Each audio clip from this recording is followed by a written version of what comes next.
नमस्कार, pride India news में मैं रिया पांडे आप सभी का बहुत बहुत स्वागत करती हूँ।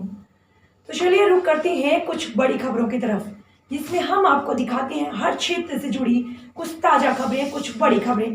तो हमारे चैनल की खबरों को सबसे पहले देखने के लिए लाइक करना, खबरों को शेयर करना और चैनल को सब्सक्राइब करना ना भूलें। केसरिया कांग्रेस नेत्री सुमित्रा यादव ने किया क्षेत्र का भ्रमण। संग्रामपुर केसरिया विधानसभा क्षेत्र के उत्तरी बरियरिया, पश्चिमी मधुबनी, दरियापुर में कांग्रेस डिजिटल सदस्यता अभियान के तहत भ्रमण करते हुए कांग्रेस के अस्थायी सदस्य बने। कांग्रेस नेत्री सुमित्रा यादव ने कहा कि हम गरीब की बेटी हैं, गरीबी बहुत ही नज़दीक से देखे हैं।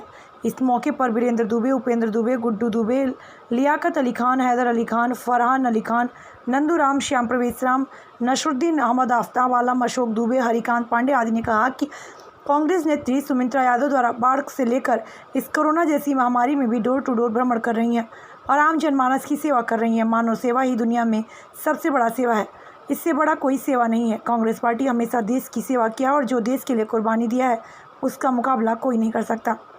Pride India news Motihari Sangrampur से संतोष पांडे की रिपोर्ट। गाँव है बेनीपुर में मेरी जन्म है। मेरा दादाजी का गांव सुंदरपुर दियर जो कहते हैं आप, गोपालगंज तटबंध जो है 70 घाट पुल के पास जो है, वहीं पर हमारा जन्म धरती और दादा का घर है। तो जब मैं गांव से आती हूँ, जिस गरीबी में मैं पली हूँ, तो उसका दर्द तो मुझे एहसास है ना। मुझे बिरयानी तो नहीं पता, लेकिन मैं ज़रूर वहाँ सतुआ और मिर्चा और प्याज खाकर मैं बड़ी हुई हूँ। तो वो दिन तो मुझे याद है ना, वो मैं कभी भूल थोड़ी सकती हूँ। तो उसके एहसास मुझे है और मैं उन्हीं लोगों के साथ रहना पसंद भी करती हूँ। कयास लगाया जा सकता है थोड़ा बताएं। ऐसा नहीं है कि सिर्फ इस महामारी और बाढ़ के समय ही मैं फील्ड में हूँ। मैं हमेशा से ही 2010 में मैं कांग्रेस की तरफ से केसरिया विधानसभा चुनाव लड़ी। उसके बाद भी समाज में जब भी लोगों ने मुझे, जहाँ भी मेरी जनता ने खोजा, मैं हमेशा सुख दुख उनके साथ में रही हूँ। और स्पेशली बाढ़ के समय हमने जो देखा, प्रशासनिक उदासीनता जो हमने देखा, उसके प्रति बहुत तकलीफ़ हुआ। अभी आप भी देखे होंगे कि घर में लोगों का एक हफ्ता बीत चुका था, लेकिन कमर पर पानी घर में था, चूल्हे में पानी थे, लेकिन प्रशासन द्वारा कोई सुधि नहीं ले जा रही थी। उसी के परिप्रेक्ष्य हमने एसडीओ साहब से कहा और प्रशासन को सूचना देते हुए सोशल मीडिया पर हमने अनशन किया ताकि त्वरित उनको राहत पहुंचाया जाए। जिसके बाद यहाँ कम्युनिटी किचन वगैरह की शुरुआत हुई। क्षेत्र में मैंने दौरे भी किए और यह दौरा ऐसा नहीं कि पॉलिटिकल पॉइंट ऑफ व्यू था, क्योंकि कोरोना महामारी से हम लोग लड़ रहे थे। उस समय अगर हमें कुछ देने का अनुमति नहीं भी था, तो जो भी सहायता सरकार से मुहैया हो सकती थी उसके लिए हमने प्रयास किया। और मेरी दौरा हो रही है कांग्रेस पार्टी के द्वारा। कांग्रेस पार्टी ने कहा है डिजिटल सदस्यता अभियान के लिए। अभी मैं क्षेत्र में डिजिटल सदस्य बना रही हूँ घूम कर। और पार्टी ने कहा है कि गठबंधन के तहत केसरिया को सीट कांग्रेस को अगर होगी तो आपको चुनाव वहाँ लड़ना है, आप फील्ड में रहिए। तो उसी उम्मीद से हम फील्ड में हैं। और ये तो सही बात है कि मैं फील्ड में हूँ, कैंडिडेट के तरफ में हूँ, कांग्रेस प्रत्याशी के रूप में ही मैं हूँ। अगर गठबंधन में यह सीट आएगी तो मैं चुनाव यहाँ से लड़ूंगी। गोदाम था जिसमें लगभग प्रशासनिक जो दिया गया कि 650 कुंटल अनाज सड़ गया।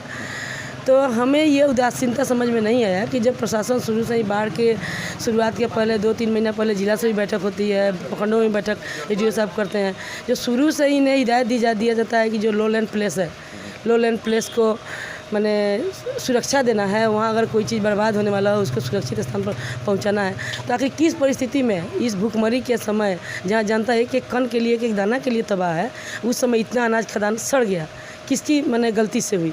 तो ऐसा मुद्दा पर आप देखे होंगे किसी जनप्रतिनिधि ने इसका आवाज़ नहीं उठाया। तो यह नहीं आवाज़ उठाना ही तो इंसानियत से परे की बात है।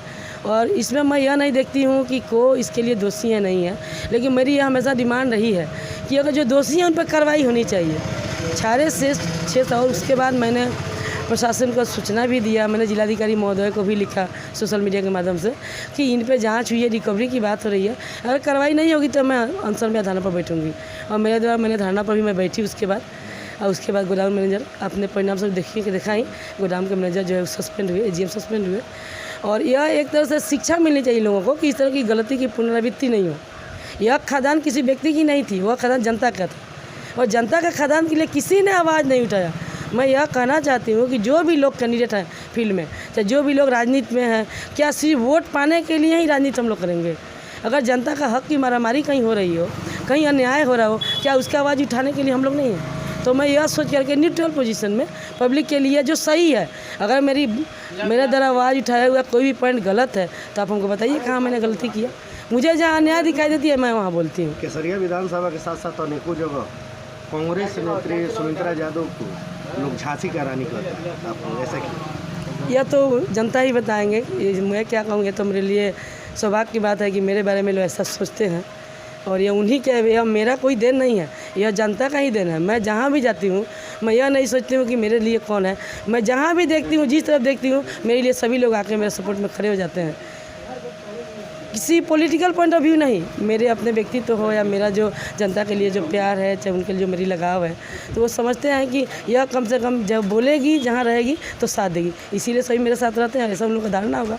जनता कहते हैं कि सुमित्रा यादव यदि गरीबों के पक्ष में खड़े हो जाती है तो अच्छे अच्छे करने में भी ला देती है। ऐसा नहीं, गरीब से गरीब कौन होता है, उनसे बड़ा मजबूत तो कोई नहीं है। मैं भी गरीब परिवार से ही आती हूँ, मेरा भी घर दियर में ही है, मैं दियर की बेटी हूँ।